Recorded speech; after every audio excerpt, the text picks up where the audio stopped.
Alors, je suis Olivier Guimpé, accessoirement.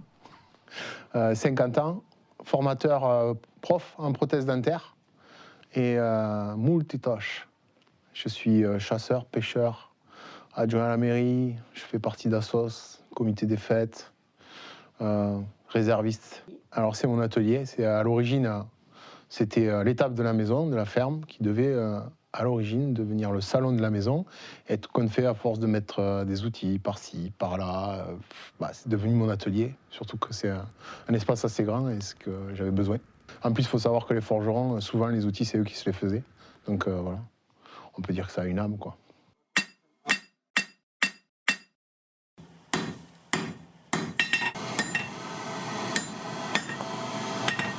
En fait, au début, j'ai fait l'apprentissage en prothèse dentaire parce que je suis quelqu'un de manuel quand même. Et puis, il faut dire que je n'étais pas super au niveau études. Voilà, j'étais un gros feignant, quoi. Je me foutais un peu. Et la prothèse dentaire, c'est vrai que c'est très minutieux. Il y a plein d'aspects. Et c'est mon premier contact que j'ai eu avec le métal. Le métal, ça sert on le fond, on sculpte en cire par des vieux process quoi, de fabrication. Et en fait, le métal, ça m'a toujours plu. Les couteaux, ça a toujours été mon truc. Quoi. Quand j'étais petit, plus jeune, enfin, moi, à mon époque, on te lâchait dans la nature là, avec ton chasse et voilà, démerde-toi, quoi. Amuse-toi comme tu peux, basta.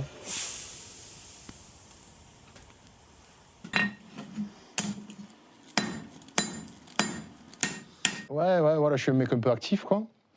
Et c'est vrai que j'avais jamais fait sauter le pas. Et puis, pour pallier les addictions, des fois, il est bon d'en prendre une autre moins nocive, on va dire. Et du coup, je suis parti faire un stage de forge parce que c'est quand même quelque chose qui m'attirait depuis longtemps. Et voilà, quoi, j'ai découvert que c'était plus que que c'était pas pour rien que j'étais attiré par ça, quoi. Puis en plus, c'est un truc, c'est voilà, de fabriquer quelque chose qui va servir. Le martinet, là, c'est comme un gros marteau pilon. Et c'est vrai que je tourne un peu partout. Et souvent, quand je vais dans des bleds où je repère où c'est qu'il y avait une forge, il m'arrive encore maintenant de m'arrêter et de voir s'il y a les gens qui sont toujours là, s'il n'y a pas des trucs. Alors, on me surnomme le Creuset, ça, c'est mes copains qui sont vraiment sympas, mais très cons. Parce qu'au début, bien sûr, tu fais des erreurs, quoi. Et j'avais une forte tendance à faire fondre le métal. Ce qui peut s'expliquer parce que d'origine, je suis prothésiste dentaire, donc je le fonds, le métal. Et c'est vrai que j'ai cramé pas mal de pièces avant d'arriver à en sortir des corrects, et du coup, on m'a appelé le creuset. Le creuset, c'est un creuset, c'est le bol dans lequel on fait fondre le métal. Voilà, donc on m'a appelé le creuset. Alors dans mon atelier, je fais essentiellement de la coutellerie parce que c'est quand même ce qui est le plus rapide, on va dire, à faire. La coutellerie, c'est faire des couteaux, tout ce qui est voilà, couteau. Parce qu'il faut savoir que dans la forge, il y a une multitude de choses. Ce qui est plus intéressant, c'est ce qu'on appelle la taillanderie.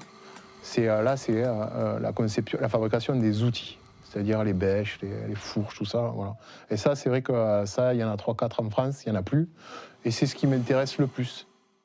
La coutellerie, c'est bien parce que tu peux travailler le métal, donc tu vas travailler les lames.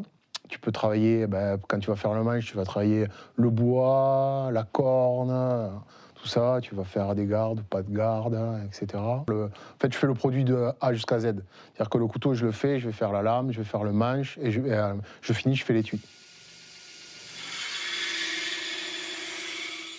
La pratique me posait un problème, arriver à le faire comme on le faisait avant, à sculpter le bois, à sculpter le métal, voilà, c'est tous ces trucs qui me branchent. Et après, je ne suis pas fétichiste dans le sens où la plupart des choses, je les donne, je les vends. Et comme je dis, je suis coutelier, pourtant dans ma poche j'ai un opinel. C'est vrai que c'est un métier de solitaire, le forgeron, mais c'est pas mon métier. Voilà, c'est juste ma passion, donc moi je ne vais pas être seul, quoi. Voilà. Et c'est une trace dans le temps, ça permet de... au niveau, je pense qu'au niveau de la mémoire collective, c'est important parce que c'est des choses qui se perdent, quoi. C'est un truc qui a disparu déjà, ça n'existe plus, le métier de forgeron. Donc il y a quelques spécialités qui restent avec un petit peu de forge, entre guillemets, parce que c'est plus comme avant.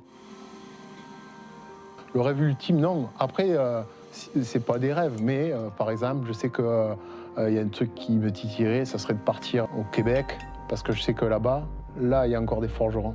Vraiment, se taper une session d'une semaine de forge au Québec, dans des assos que je connais, ça me brancherait bien parce que là, c'est du haut niveau.